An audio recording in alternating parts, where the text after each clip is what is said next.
Hey, what's up guys? So in this video, we will see how to change the background on Messages app on any iPhone. Now to do that, just open the Messages app, then open a contact. Now just tap on the profile icon of the contact, and from here just select backgrounds. And from here you will be able to select a background for the contact. Now if you tap on photo, you can select a photo from the Photos app,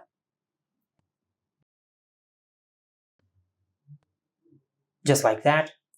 Or you can tap on colors, and from here you can select a color, or you can tap on sky and you can select a sky style from here.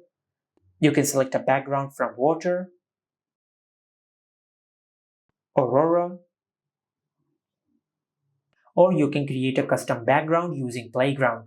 For that, just tap on playground. Now you can either give a prompt to playground or you can select any of the suggested options, just like that. And once you do that, the playground app will create a custom background.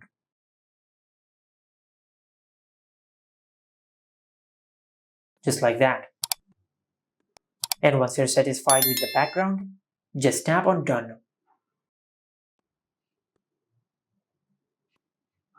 And this is how you can change the background on Messages app on any iPhone. Make sure to like, comment and subscribe. Thank you for watching.